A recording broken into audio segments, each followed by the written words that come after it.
कुछ घरेलू उपाय आज मैं आपको बताने के लिए जा रहा हूँ। जिनका उम्र 40 प्लस होगा, 50 प्लस होगा, वो व्यक्ति इस बात को अक्सर सुनेंगे और समझते होंगे। हमारे घर में चावल और गुड़ हर किसी घर में होता है और चावल गुड़ के हमारे घर में बहुत बड़ा महत्व होता है। ठीक है, आप चावल और गुड़ से खीर भी बना सकते हैं, चावल गुड़ को भोग भी लगा सकते हैं, चावल गुड़ से धन आगमन के रास्ते भी बना सकते हैं और चावल गुड़ को एक साथ गाय को खिलाकर अपने घर से हमेशा के लिए बीमारी को भी दूर कर सकते हैं। इस मेरे वीडियो में आप बने रहिएगा। मात्र 3 से 4 मिनट तक का जो समय वीडियो में जाएगा, एक भी पॉइंट मिस मत करिएगा और जो जो चीज़ मैं बताने के लिए जा रहा हूँ इसको लिख लीजिएगा। और आपके घर में अगर बुजुर्ग होंगे तो उनसे पूछ लीजिए कि भगवती को सबसे अति प्रिय जब अगर कुछ होता था तो चावल और गुड़ का प्रसाद होता था। आप पूछ लीजिएगा।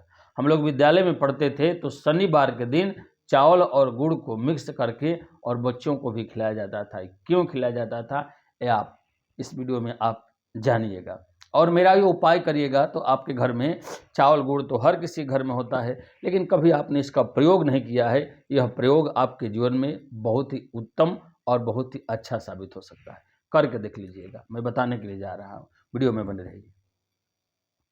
सबसे पहले मेरा नाम ब्रजकिशोर चंद्र शास्त्री है।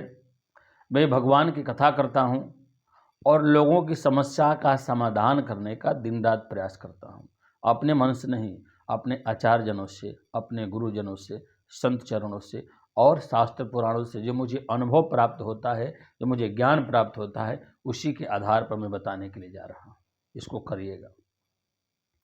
चावल हर किसी घर में होता है और चावल शुभ कार्य में भी यूज होता है, अशुभ कार्य में भी यूज होता है, हवन में भी यूज होता है और चावल विवाह आदि क्रियाओं में भी चावल का प्रयोग किया जाता है। मानव जीवन के लिए भी चावल बहुत ही उत्तम और श्रेष्ठ समझा जाता है। धान का चावल, अब चावल का संबंध अगर गुड़ से हो जाता है तो वो खीर हो जाता है।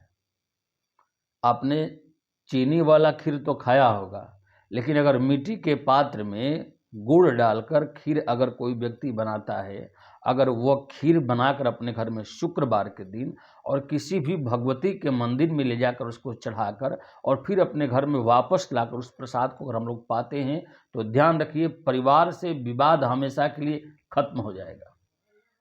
परिवार में जो आपसी मतभेद बना रहता है, विवाद बना रहता है, टेंशन बना रहता है, खत्म होता जाएगा, हमेशा के लिए खत्म हो जाएगा। ठीक है, दूसरा चीज मैं बता रहा हूं, चावल और गुड़। ठीक है, गुड़ से हमारे ग्रहों की स्थितियां को समझे तो मंगल प्रसन्न होते हैं और मंगलवार के दिन अगर यात्रा करते समय गुड़ का प्रयोग करते हैं तो आपका सारा कार्य बन जाएगा, बिल्कुल बनेगा।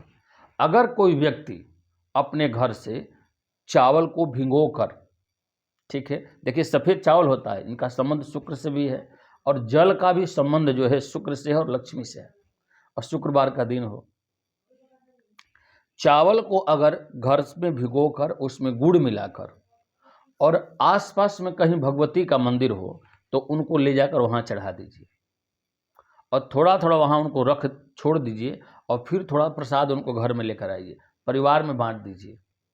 ठीक है, अब आप ये प्रयोग 7 शुक्रवार जैसे ही करते हैं तो कोई ना कोई माध्यम आपके घर में धन आगमन का बनने लगेगा। मैं सही बोल रहा हूं, इसको करके देख लीजिएगा। कोई ना कोई माध्यम आपके घर में बनने लगेगा धन आगमन का। भगवती को अति प्रिय गुड़ भी है और चावल भी है। ठीक है, तीसरा और महत्वपूर्ण उपाय आप सुनिए। शनिवार के दिन चावल और गुड़, ठीक है, इनका प्रयोग बहुत ही उत्तम माना जाता है। अगर कोई व्यक्ति चावल को भिगोकर फिर उसको सुखाकर और उसको मतलब मिक्सी में पीस लीजिए, ठीक है, और गुड़ को उसमें डालकर और कोई पवित्र जल से उसको पिंड बना लीजिए, जिसको हम लोग बोलते हैं चावल मीठा और कहीं कहीं उसको कचनिया कहा जाता है।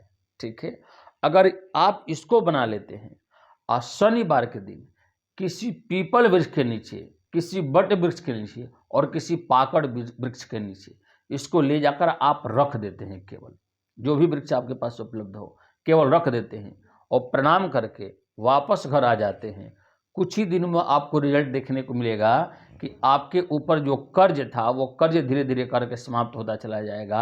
आपके घर में कोई भारी उपद्रव हो रहा था वो भी धीरे धीरे करके समाप्त होने लगेगा और आपके घर के उन्नति प्रगति के रास्ते खुलते हुए दिखाई देंगे। आप इस प्रयोग को कर लीजिएगा। भाई महत्वपूर्ण चीज़ बताने के लिए जा रहा हूँ, इसको करिएगा। जो भी बुजुर्ग लोग होंगे उनसे पूछिएगा कभी कि क्या आप पहले हमारे गांव में या घरों में शहरों में भगवती को चावल चढ़ाया जाता था कि नहीं, कचनिया का क्या महत्व होता है। ठीक है, तो ये सब प्रयोग मैं आज आपको इसलिए बता रहा हूँ, ये चीज़ हम लोग भूलते जा रहे हैं और इसीलिए हम लोग परेशान होते जा रहे हैं।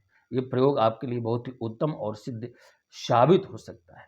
मेरे से किसी भी तरह की जानकारी और परामर्श और सलाह के लिए सामने जो डिस्क्रिप्शन बॉक्स में नंबर दिया जाता है उस पर आप संपर्क कर सकते हैं। बहुत बहुत धन्यवाद। जय श्रीमन नारायण। मिलते हैं अगले वीडियो में।